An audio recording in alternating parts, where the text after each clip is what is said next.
मंडळी 1287 किलो कांदा विकूनही शेतकऱ्याच्या हातात एकही रुपया उरलेला नाही. उलट कांदा विकल्यानंतर त्याला खिशातून 301 रुपये भरावे लागले. महाराष्ट्रातील कांदा उत्पादक शेतकऱ्यांची ही धक्कादायक परिस्थिती आता समोर आलेली आहे. नमस्कार मंडळी, मी पी के भांडवलकर आणि तुम्ही पाहतात सत्ता मंच. मंडळी, सध्या राज्यभर चर्चेत असलेली ही मोठी बातमी. राज्यात कांद्याचे बाजारभाव मोठ्या प्रमाणात कोसळल्याने शेतकरी आर्थिक संकटात सापडलेले आहेत. उत्पादन खर्चही निघत नसल्याने अनेक शेतकरी हवालदिल झालेले आहेत. अशातच सोलापूर जिल्ह्यातील एका कांदा उत्पादक शेतकऱ्याची धक्कादायक पट्टी समोर आलेली आहे.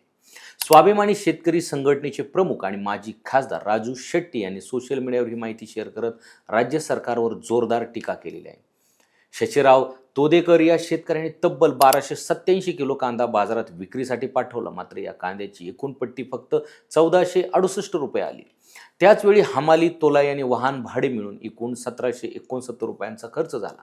त्यामुळे कांदा विकूनही पैसे मिळण्याऐवजी त्या शेतकऱ्याला स्वतःच्या खिशातून 301 रुपये भरावे लागले. हिशोब केला तर या शेतकऱ्याचा कांदा अवघ्या 1 रुपया 14 पैसे किलो दराने विकला गेला. ही आकडेवारी समोर आल्यानंतर राज्यभरातून संताप व्यक्त केला जात आहे. राजू शेट्टी यांनी मुख्यमंत्री देवेंद्र फडणवीस यांना उद्देशून टोला लगावत म्हटलं, देवाभाऊ, कांदा व्हॉट्सअप, इंस्टाग्राम आणि फेसबुकवर विकत घ्यायचा नाही तर शेतकऱ्यांकडून विकत घ्यायला हवा. तसंच सरकार 12 रुपये 35 पैसे किलो दराने कांदा खरीद असल्याचा दावा करत असताना प्रत्यक्षात शेतकऱ्यांना इतका कमी दर का मिळतोय, असा सवालही त्यांनी उपस्थित केला आहे. दरम्यान नाशिक जिल्ह्यातील चांदवड तालुक्यातील गुलाब केशव निकम या कांदा उत्पादक शेतकऱ्याने बाजारभाव कोसळल्यामुळे आत्महत्या केल्याची घटना समोर आली आहे. त्यामुळे राज्यातील कांदा प्रश्न आणखी गंभीर बनलेला आहे. उत्पादन खर्च वाढत असताना शेतमालाला योग्य भाव मिळत नसल्यामुळे शेतकरी मोठ्या आर्थिक संकटात सापडलेला आहे.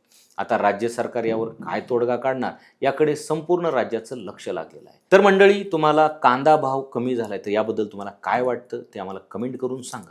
आणि अशाच अपडेटसाठी सत्ता मंच यूट्यूब चॅनलला सबस्क्राईब करा आणि इंस्टाग्रामला फॉलो करायला विसरू नका.